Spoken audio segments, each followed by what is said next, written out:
भगवान को विश्वास करते हैं सब दोस्तों? Do you believe in God? तो कहते हैं कि इस युग में हनुमान जी विराजमान है। तो हनुमान जी को मालूम चला कि रामदास रामायण लिखता है इस दुनिया के अंदर कलयुग में, और बड़ा अच्छे तरीके से लिखता है। तो कहते हैं कि हनुमान जी पहुंच गए बिहार के उस गांव में, उस पेड़ के नीचे जहां रामदास 30-40 लोगों को बिठाकर रामायण सुनाता था।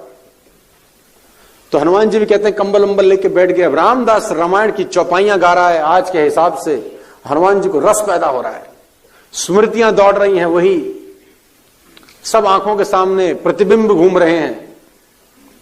हनुमान जी को बड़ा रुचिकर लगता था, रोज आते थे रामायण का पाठ सुनने, और रामदास सुनाता था रोचक रोचक कथाएं, अपने अंदाज में सुनाता था। हनुमान जी को बड़ा रस आता था कि मेरे भगवान की लीला कोई कह रहा है, वो भी कलयुग में। बड़ा मजा आता था, कंबल अंबल लेके बैठते थे। एक दिन की बात है कि रामदास रामायण सुनाते सुनाते एक ऐसी बात बोल गया कि विवाद खड़ा हुआ। रामदास ने बोला, जब हनुमान अशोक वाटिका में गए तो बहुत सुंदर अशोक वाटिका थी, सीता मैया पेड़ के नीचे बैठी थी, और सफेद सफेद रंग के बहुत सुंदर सुंदर फूल खिले हुए थे। हनुमान जी ने बोला, रुक जाओ, यहीं रुक जाओ। वो तो कंबल अंबल ओढ़ के बैठ हट गए। उसने बोला, क्या बात है, कौन है भाई? उसने बोला, नहीं नहीं नहीं, तू ठीक कह रहा है, तू अब तक तू जितनी बातें बताई मुझे बड़ी रुचिकर लग रही थी। वही स्मृतियां दौड़ आई, वही राम, वही लक्ष्मण, वही भरत, वही शत्रुघ्न, वही सुग्रीव, वही बाली, वही सूरज को निगलना, वो सब मुझे वापस स्मृतियां दौड़ने लगी। अच्छा लग रहा था, लेकिन यहां तो तू गलत लिख रहा है। जब अशोक वाटिका में हनुमान पहुंचे तो फूल लाल रंग के थे। उसने बोला, कौन है बेटा? लिख मैं रहा हूं, तू कौन है? और जो मैं लिख देता हूं सुधार नहीं करता, फूल सफेद ही रहेंगे, तूने सुनना सुन, निकल। उसने बोला, हद होगी, कंबल अंबल हटा दिया। बोले, मैं ही हूं। उसने बोला, तू कौन? अरे बोले, मैं ही गया था, फूल लाल रंग के थे रे। उसने बोला, हम नहीं मानते भाई। उसने बोला, तेरी सारी रामायण समझ में आती है, लेकिन यहां तू इसको ठीक कर, जनरेशन को मैसेज गलत जाएगा। अब विवाद होने लगा, तो विवाद का समाधान कैसे हो? तो बोला, बैठ कंधे पे। तो भगवान राम के पास चलते हैं, अब जज फैसला करेगा।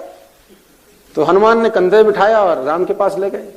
तो उन्होंने बताया कि प्रभु, ये बिहार का आदमी है, बहुत अच्छी रामायण सुना रहा है, चौपाइयां बड़ी रुचिकर लगती हैं मुझको, स्मृतियां दौड़ती हैं, वही भरत, वही शत्रुघ्न, वही आप, वही स्वयंवर, वही सब मुझे आंखों के सामने दौड़ता है। लेकिन यहां पर तो ये गलती कर रहा है भगवान। जब मैं अशोक वाटिका में गया, ये कहता फूल सफेद थे, लेकिन फूल तो लाल थे। तो राम ने बोला, देखो, पहले तो तुमको छुप छुप के इनकी बातें नहीं सुननी चाहिए थी, और अगर छुप छुप के सुन भी रहे थे तो पंगा लेने की क्या जरूरत थी? क्यों बताया तुमने? और अगर ये सफेद लिख रहा है तो रहने दो, तुम क्यों बीच में उंगल करते हो? उसने बोला, हद हो गई ना, ये गया था ना आप? अबे गया तो मैं था।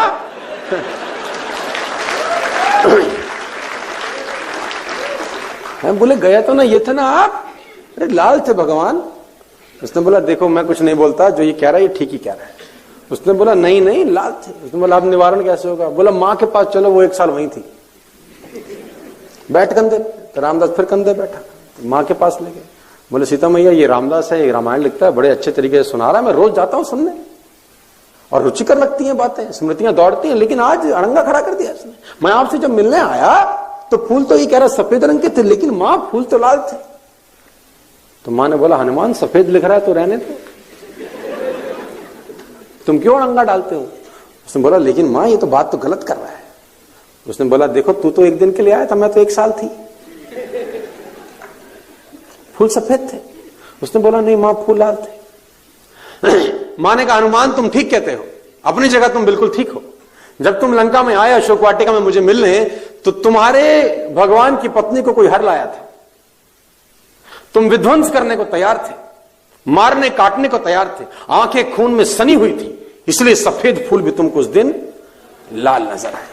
फूल तो सफेद ही थे। तो आप जिस